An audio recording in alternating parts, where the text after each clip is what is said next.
بسم الله الرحمن الرحيم. السلام عليكم ورحمة الله وبركاته. تعادل في آخر دقيقة يحزن، يوجع، يتعب. بصراحة الله يكون في عونك يا رؤوف، بصراحة عشان استهتار و... وثقة مش في محلها من محمد صبحي. يا راجل انت في كل ما الوقت يعدي وانت عامل مباراة كويسة مش وحشة، يعني كل الكرات خارج واخدها في توقيت مظبوط، في وقت كويس، مفتح عينك، شايفة الكرات سواء العرضية او اللي هي بتتشاط عليك وماشي كويس. يعني ليه بقى الغرور والثقة الزيادة اللي في الاخر دي؟ يعني ده انت هتمسك الكرة الحكم كان هيصفر. وطبعا حكم يعني من أسوأ الحكام، ولازم الزمالك يشتكيه، يعني ده بجد يعني. بس هتقول ايه بقى اذا كانوا اصلا مش دريانين؟ يعني هيشتكوا ايه؟ حكم بيدي 6 دقايق وقت ضايع، بيلغي ضربة جزاء صحيحة مليون في المية، جون هدف صحيح مليون في المية. يعني بصراحة النهاردة الحكم عمل كل حاجة عشان الفرقة دي تتعادل، كل حاجة. جون لغاه، ضربة جزاء ما حسبهاش، وقت 6 دقايق الشوط الاولاني، 8 دقايق الشوط الثاني، انذارات على الفاضي وعلى المليان، فاولات على ال 18 على الفاضي وعلى المليان. مع انها فرقه ما تستاهلش، فرقه عاديه والزمالك كان يكسب، ولكن سبب التعادل الحكم مش الفرقه ولا المدرب ولا تغييرات المدرب.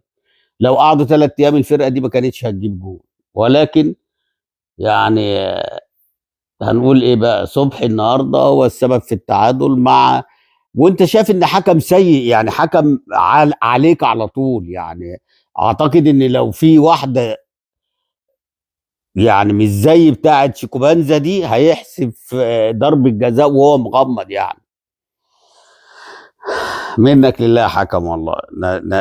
يعني نكدت على جماهير الزمالك، مع ان النهارده انا شايف ان رؤوف النهارده عامل مباراة محترمة تكتيكيا، عامل مباراة محترمة. يعني حتى كمان اخر ربع ساعه لما طلع محمد اسماعيل حس ان هو هيطرد، لان الحكم زي ما انت شايف كده بيدي انذارات مجانيه عشان ان هو يفضي الملعب عشان يخلي الفرقه ديت تكسب يعني.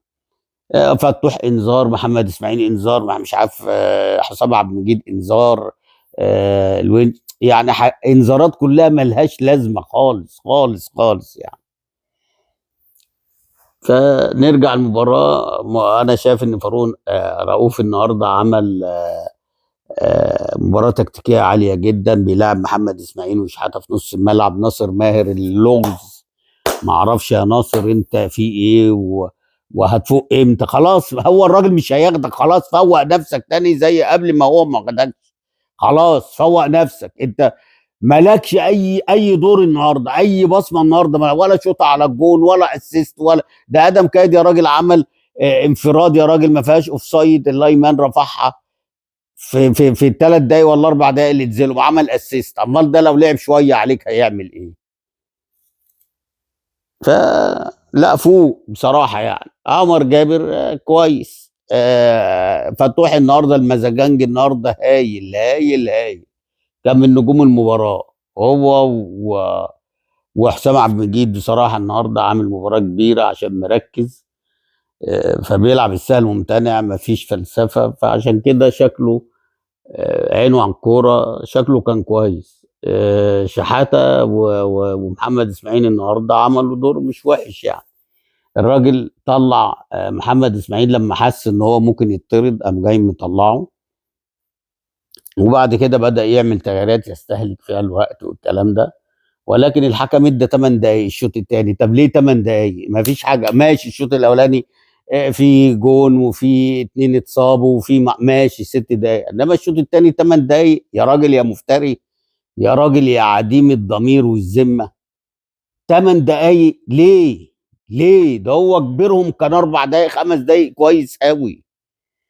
فانا قلت الحكم عمل كل حاجه عشان يخلي الفرقه تتعادل يعني. بس ان شاء الله برضو يعني الزمالك هيوصل، لان ال- ال- المستوى مش قد كده يعني، سواء زيسكو او كايزر تشيف او ان شاء الله مباراة المصري الاثنين يتعادلوا ويعدوا الى بر الامان، او الزمالك يكسب او المصري يكسب ايا كان. بس هنا ان شاء الله الماتش اللي هو بتاع كايزر تشيفز ده لازم يكسبوه هنا، وهي فرقة سهلة دفاعاتها زي الزفت، يعني دفاعاتها وحشة جدا جدا جدا يعني. ف يعني الهارد لك النهارده تعادل، السبب فيه الحكم محمد صبحي. معلش معلش، هنعمل ايه بقى؟ ده قدر جماهير نادي الزمالك، لازم يتعكنن عليه، ما يفرحوش ابدا، لازم يعكننوا عليه. يلا اشوفكم ان شاء الله قريب، فيديو قريب باذن الله. سلام عليكم.